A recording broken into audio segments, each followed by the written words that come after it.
Irmãos, nós vamos dar continuidade à nossa série de mensagem no livro de Eclesiastes, capítulo 3. Então, vou convidar os irmãos a abrirem comigo em Eclesiastes, capítulo 3.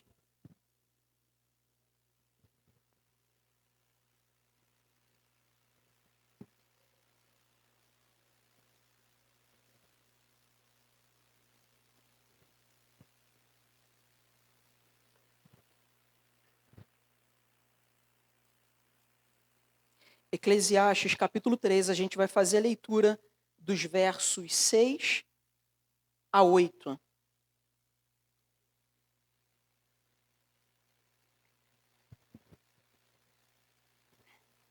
Eclesiastes, capítulo 3, dos versos 6 até o 8.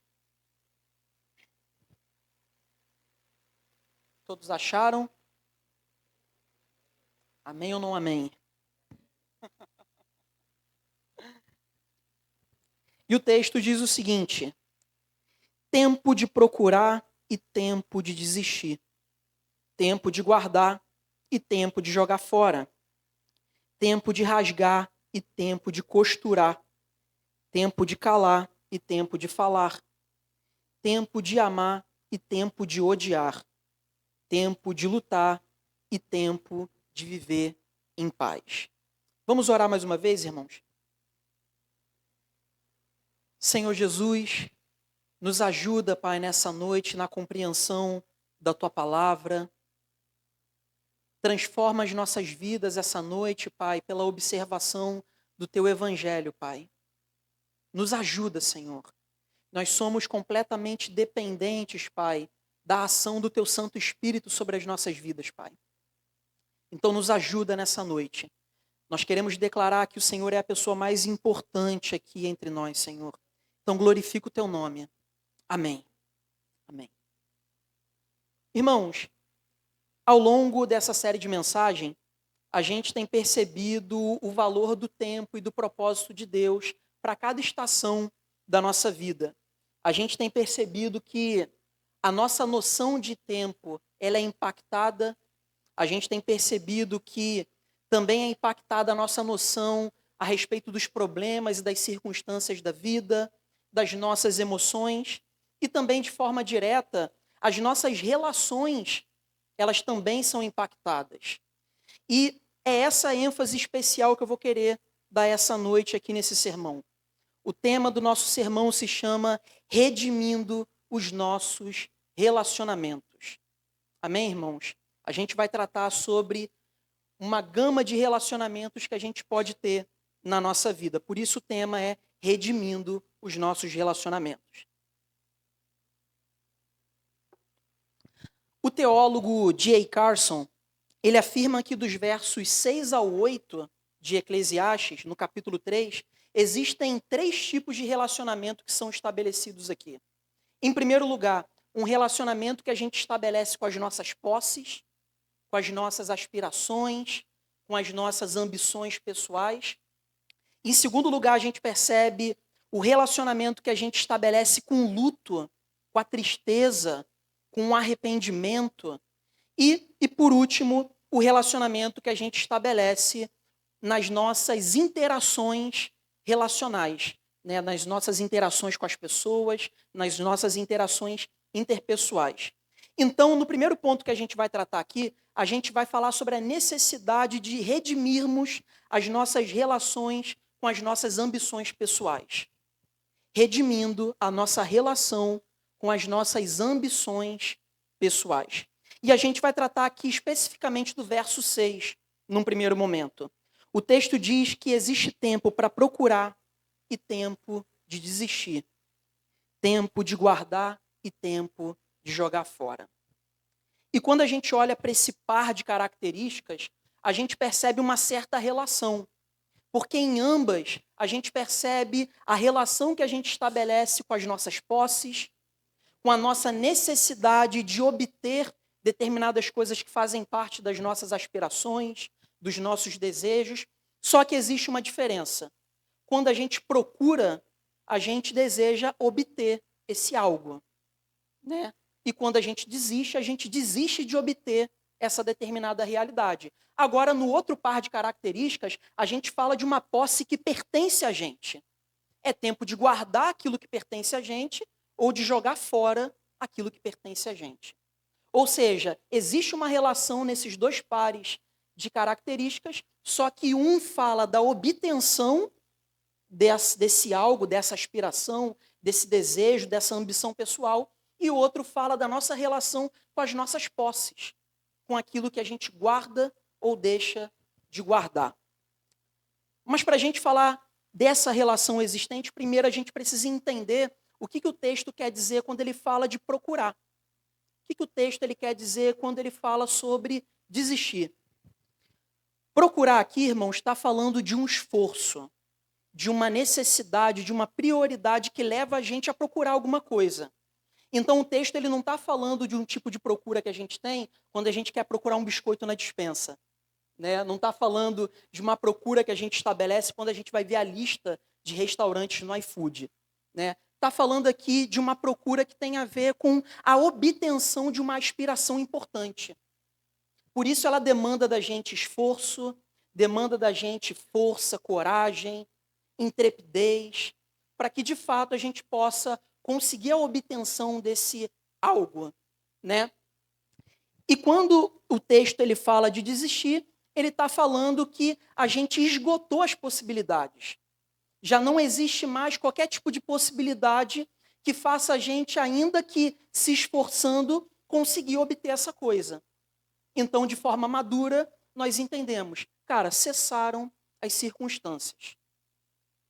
Nós podemos continuar tentando estabelecer algo que a gente não tem, mesmo que as alternativas elas se esgotem e a gente corre o risco de romper o limite do aceitável. E rompendo o limite do aceitável, a gente corre o risco de negligenciar a nossa fé. Então, são essas relações que são estabelecidas aqui, no tempo de buscar e no tempo de desistir. E é interessante porque, em contrapartida, quando a gente olha para o livro de Ageu, a gente percebe o povo de Israel tentando reconstruir a cidade no período pós-exílio, do período pós-babilônico, reconstruir a cidade, reconstruir o templo, reconstruir os muros da cidade. Só que Ageu é chamado por Deus para repreender o povo, porque o povo havia se acomodado. O povo ficou anos, mais de uma década, sem colocar a mão naquilo que Deus havia condicionado o povo a fazer, que era reconstruir a cidade. Eles deixaram de procurar fazer aquilo que Deus havia condicionado eles a fazer e esperaram mais do que deveria acontecer dentro daquele contexto. Por isso, o profeta Ageu ele diz o seguinte para o povo: vocês esperaram muito. Por isso, por causa de vocês, o céu reteve o orvalho e a terra deixou de dar o seu fruto. Provoquei uma seca nos campos e nos montes, que atingiu o trigo, o vinho, o azeite e tudo mais que a terra produz, e também os homens e o gado. O trabalho da mão de vocês foi prejudicado. Ou seja, o povo procurou de menos e se acomodou demais. O povo se esforçou de menos e ficou num estado de inércia, numa zona de conforto, ao invés de fazer aquilo que Deus desejava que eles fizessem. E esse comportamento é o extremo oposto daquilo que Deus ele deseja. Porque quando a gente se acomoda numa zona de conforto, quando a gente deixa de obter aquilo que de fato a gente deve obter na nossa vida, as portas do céu se fecham. O céu seca o orvalho. As terras secam. Deus ele age sustentando a nossa vida em conformidade com a nossa ação de fé. Em conformidade com o nosso esforço em obter, em conquistar aquilo que de fato a gente precisa conquistar na nossa vida. E tudo que a gente deseja conquistar, desde uma melhor posição na nossa vida profissional, colocar na prática aquele projeto que está no papel durante há muito tempo, tudo isso é louvável. Tudo isso é louvável. fazer aquele curso que tanto tempo a gente queria fazer, fazer aquela reforma na casa, tudo é louvável. Tudo é louvável.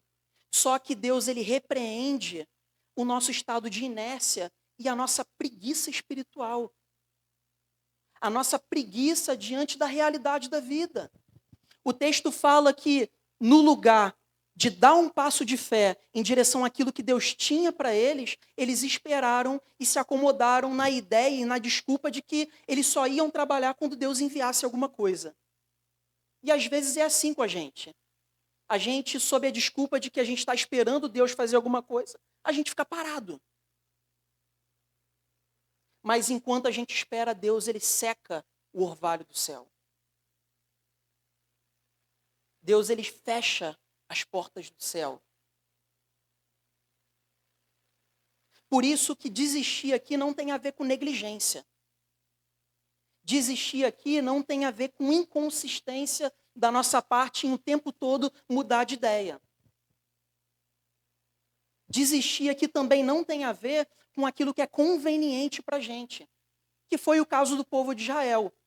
Eles disseram que estavam esperando um suprimento do céu para poder começar a construção, porque no final das contas eles queriam adornar suas casas. Porque eles queriam se estabelecer nas suas casas.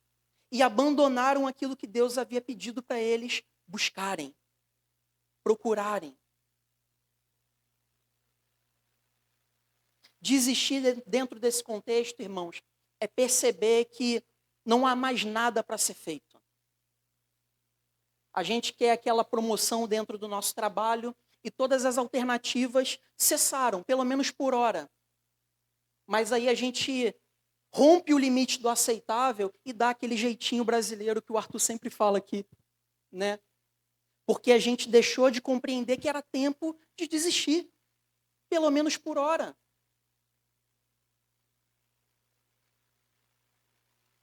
E quando a gente deixa de discernir esses tempos na nossa vida, nós ferimos a dignidade da nossa fé. Seja na negligência dos nossos atos, ou seja na imprudência dos nossos atos.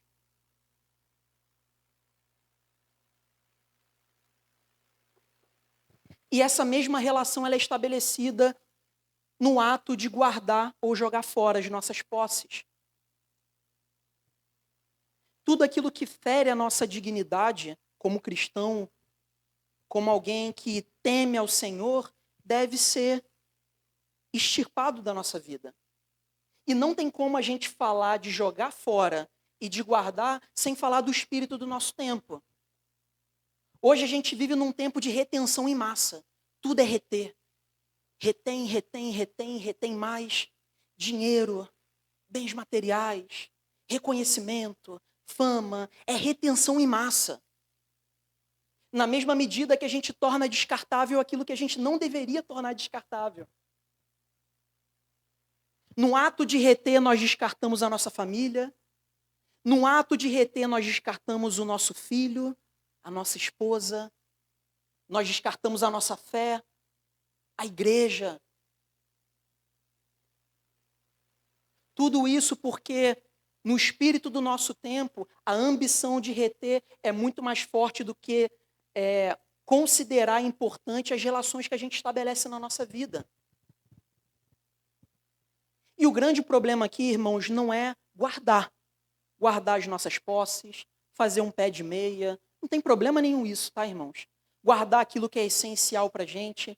O grande problema é tornar aquilo que não tem a dignidade de Deus um ídolo. Esse que é o grande problema. Quando nós tornamos os tesouros dessa terra a nossa estátua de ouro, no qual nós reverenciamos e no qual nós condicionamos o nosso coração.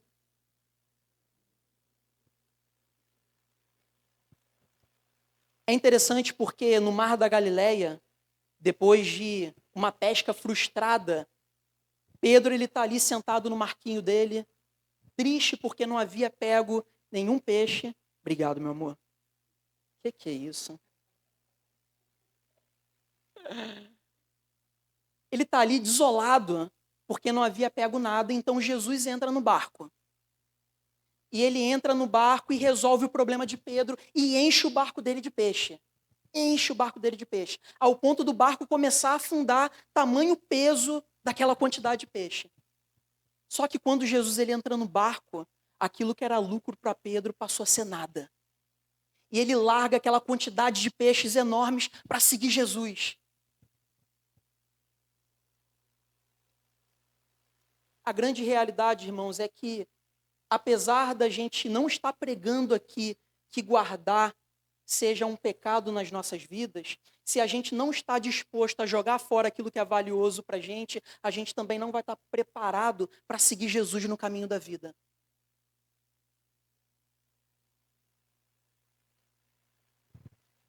E o que a gente tem retido na nossa vida que tem ocupado a dignidade de Deus no nosso coração?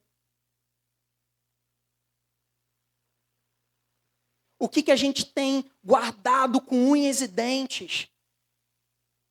Como aquele cachorro que guarda ali os filhotinhos dele.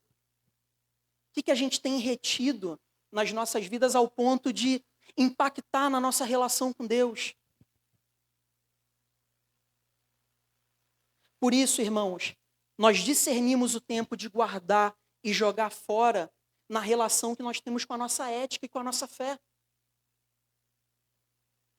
Tem ferido a ética da nossa fé? Tem ferido os nossos valores enquanto cristãos? Então guarda, ou então joga fora.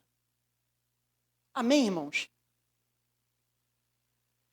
Existe uma tentação muito grande em rompermos o limite do aceitável por conta das nossas ambições. E é contra esse pecado que a gente deve lutar todos os dias da nossa vida. Então, no verso 6, a gente percebe que a gente deve redimir as nossas relações com as nossas aspirações, com as nossas posses, mediante aos valores da nossa fé, aos princípios da nossa fé. O que tem rompido os princípios da nossa fé? Da mesma forma, no verso 7, e aqui a gente já entra no segundo ponto do sermão, que se chama redimindo a nossa relação com a tristeza e o luto. A gente também vai perceber que preservar os princípios da nossa fé, os valores do evangelho na nossa vida vão ser extremamente importantes. Então, no verso 7, o texto diz o seguinte: há tempo de rasgar e tempo de costurar, tempo de calar e tempo de falar.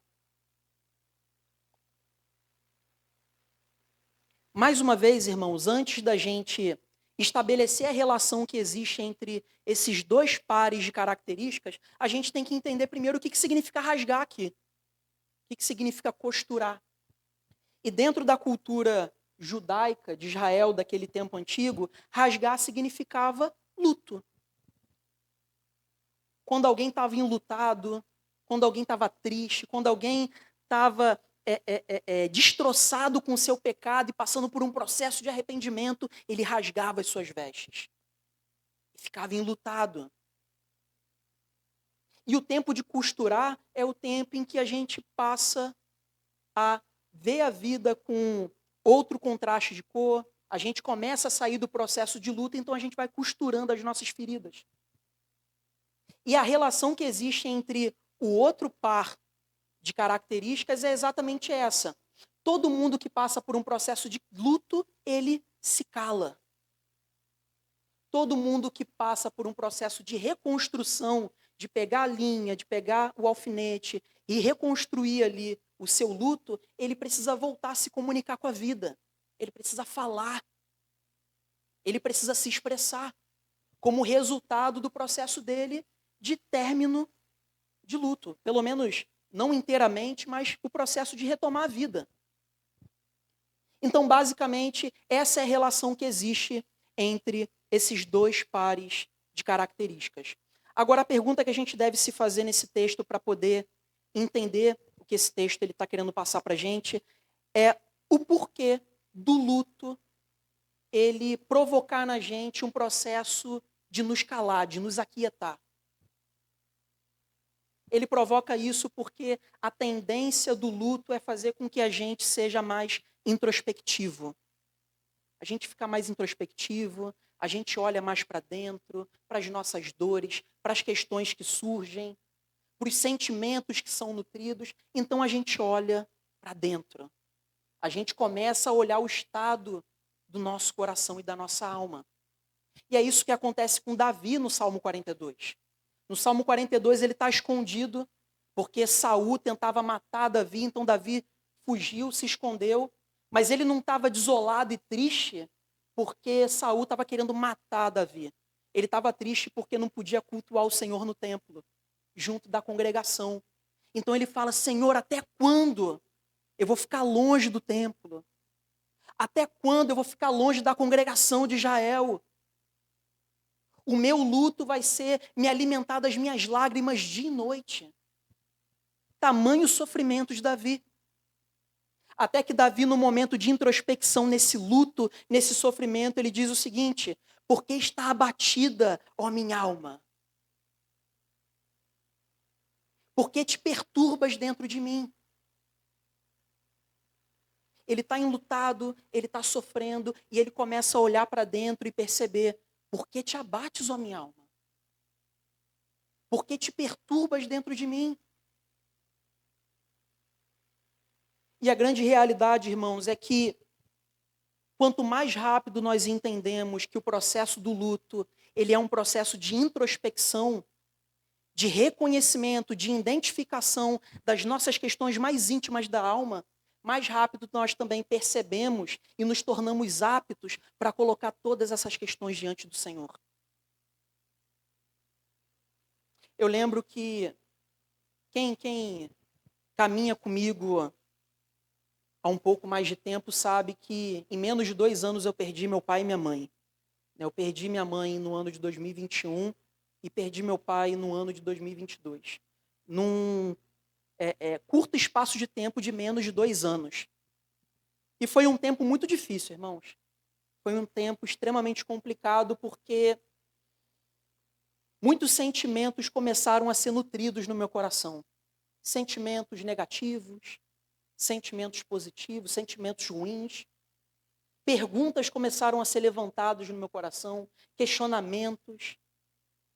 E eu precisei passar por esse momento de introspecção. Eu precisei olhar para essas perguntas que eu estava fazendo, para esses sentimentos que eu estava nutrindo. Porque se eu não fizesse isso, irmãos, eu não estaria apto para colocar tudo isso diante do Senhor, para que Ele ressignificasse tudo isso. Para que Ele respondesse às minhas questões. Para que Ele me abraçasse. Então, nesse momento de introspecção, eu falei assim: Senhor, está tudo aí. Está tudo aí. Tudo que eu estou sentindo está aí. Agora faz alguma coisa. Agora faz alguma coisa.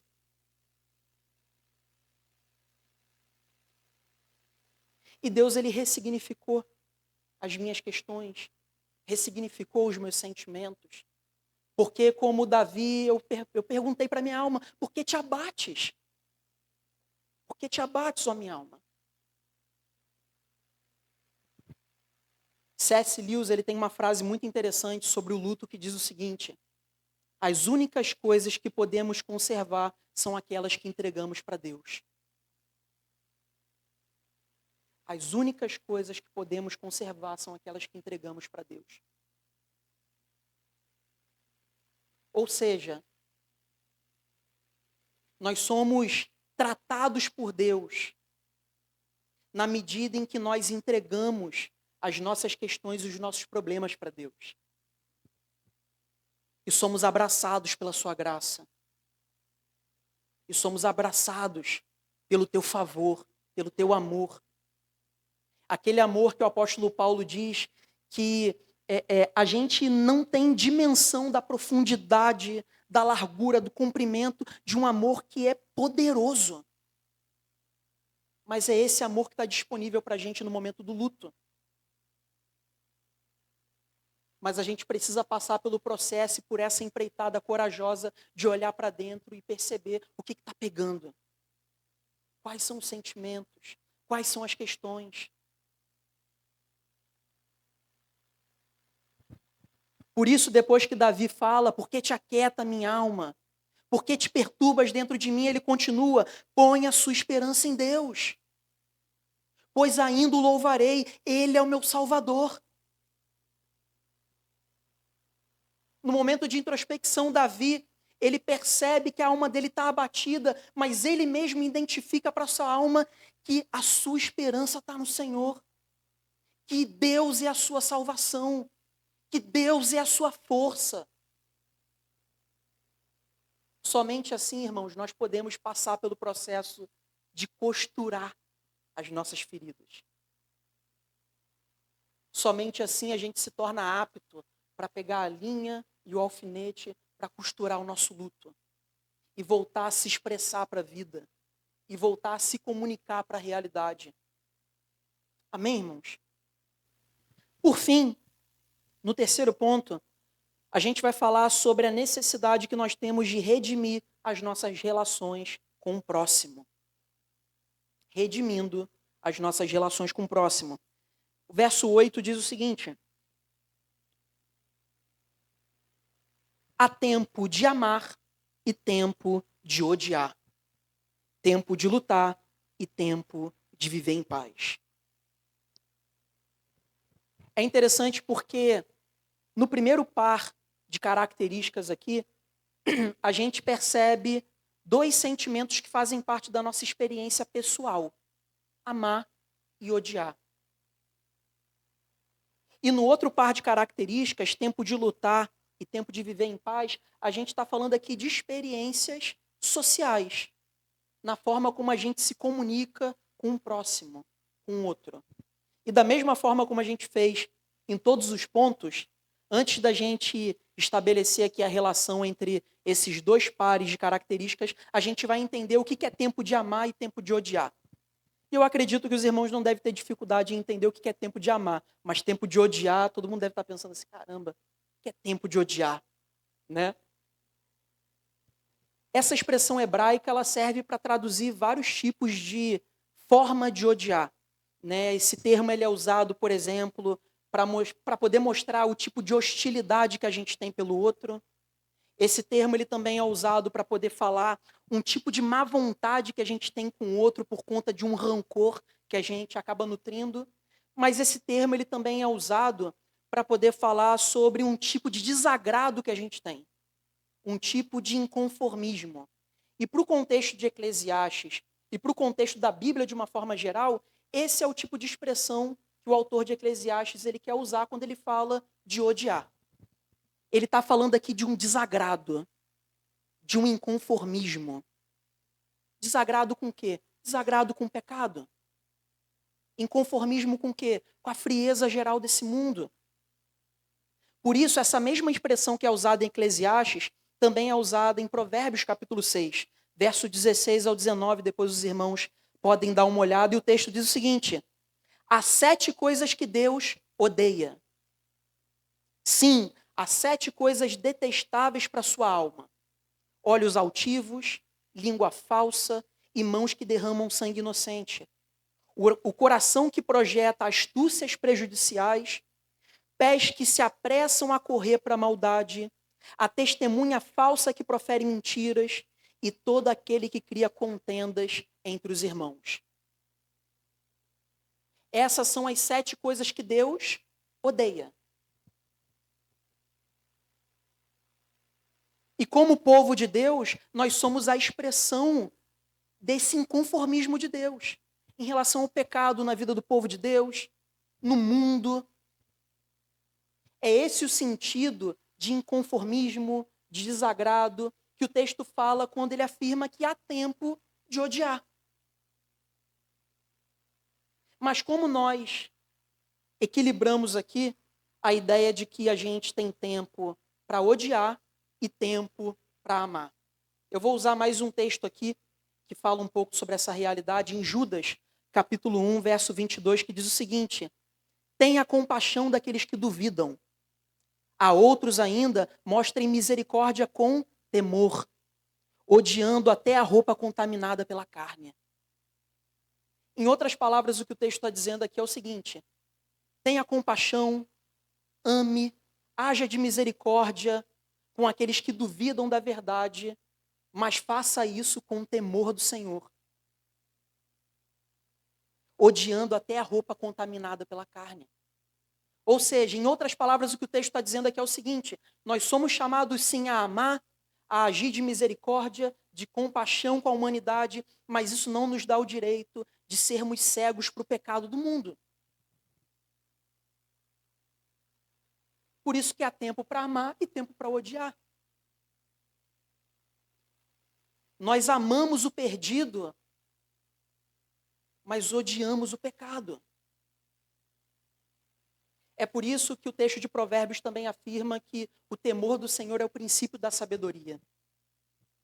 É só quando nós dimensionamos a santidade de Deus, dimensionamos a grandiosidade de quem Ele é, que nós conseguimos nos colocar de forma inconformada com o pecado, de forma inconformada com a frieza geral desse mundo. E aqui a gente consegue perceber a relação que existe com outro par de características. Tempo de lutar, ou em outras traduções, tempo de guerrear. Ter que se posicionar no mundo de pecado acaba traduzindo para a gente uma luta que a gente tem que estabelecer com o mundo. Quando a gente se posiciona contra o pecado, a gente sofre oposição das ideologias. E eu não estou falando aqui das discussões que a gente tem desregrada na internet, eu estou falando aqui de se posicionar em fé e prática. A gente acaba suscitando a perseguição ideológica. Quando a gente se posiciona em fé e prática, a gente é perseguido dentro do nosso trabalho. Porque a gente não dá aquele jeitinho brasileiro, mais uma vez, né?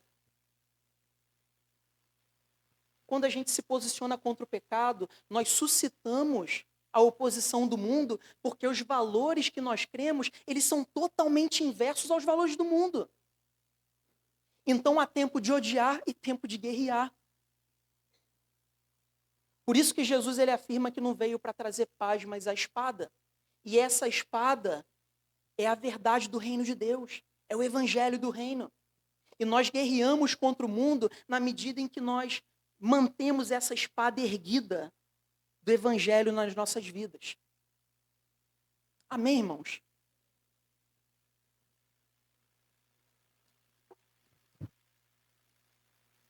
E como uma relação natural, na mesma medida que há tempo de odiar e tempo de guerrear, fazendo essa relação com os dois pares de características, há tempo de amar e tempo de estabelecer a paz.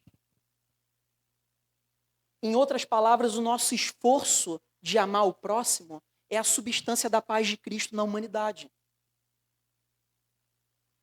Quem aqui nunca viu aquele hábito histórico que a gente tem de dar a paz do Senhor?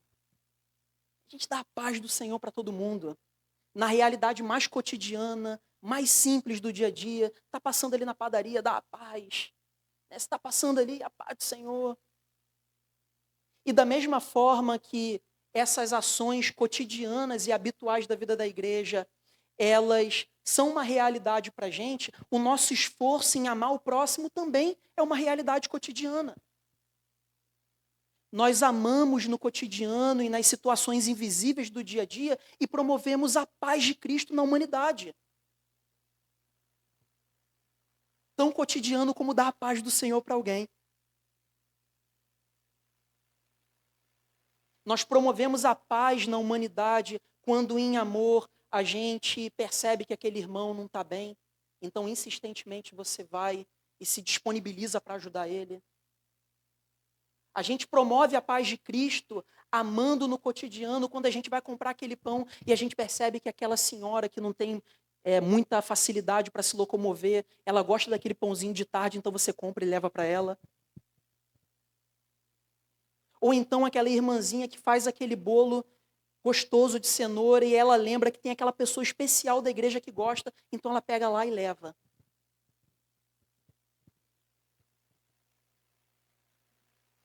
Esses atos de amor invisível, cotidiano, eles estabelecem de fato a paz de Cristo na humanidade.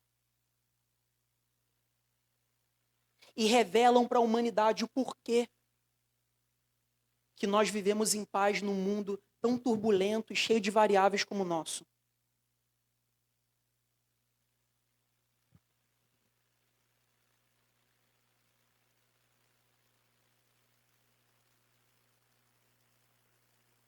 E chegando, irmãos, à conclusão do nosso sermão, em Romanos capítulo 5, o apóstolo Paulo diz o seguinte: sendo justificados, pois, mediante a fé, temos paz com Deus, por meio do nosso Senhor Jesus Cristo. Jesus Cristo viveu todas as variáveis do nosso tempo para promover a paz do Senhor sobre os nossos corações, redimindo as nossas relações em todos os âmbitos da nossa vida. Ele sofreu com a ambição dos poderosos do seu tempo. Ele sofreu com o luto do seu amigo. Ele sofreu a oposição, a guerra daqueles que intentavam contra a vida dele. Tudo isso para preparar um bom e perfeito caminho diante do Senhor. Um caminho de paz estabelecido pelo próprio Cristo na nossa vida. O que nos permite hoje ter relações redimidas na nossa vida. Foi Cristo que estabeleceu isso por nós, irmãos. O castigo que nos traz a paz estava sobre ele. Amém, irmãos? Vamos orar?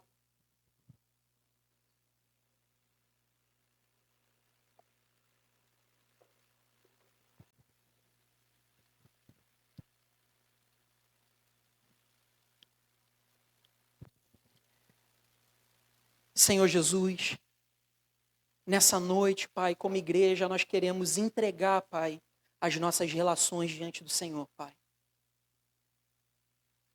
As nossas relações com os nossos bens, com as nossas posses, com as nossas pretensões, com os nossos desejos, Pai, e sonhos. Redime todas elas, Pai, pelo toque do Seu Espírito Santo. Nos dê o discernimento, Pai, de perceber os tempos do Senhor nas nossas vidas. Nos dê força, Pai, nos momentos de tristeza e de luto. Nos ajudando com Teu favor e com a Tua graça, Pai, num momento de introspecção tão difícil, Pai. Para que possamos nos colocar aptos diante do Senhor, para colocar tudo aquilo que nos aflige, Senhor. Nos ajuda, Pai, nas nossas relações interpessoais. Redime todas elas pelo poder do Espírito Santo. Que no dia a dia, que na nossa vida cotidiana, a gente possa amar de forma simples. Estabelecendo a paz de Cristo no nosso cotidiano. Que a gente possa se colocar de forma inconformada contra o pecado e a frieza geral nesse mundo. Se posicionando, mesmo que isso possa gerar oposição. Porque nós somos um povo distinto do Senhor, separado, santo, que deseja pela Tua eternidade, Senhor. Então nos dá força. Nos concede a Tua graça poderosa. Redime as nossas relações quebradas, fragilizadas. Para a honra e glória do Seu nome, Pai. Amém.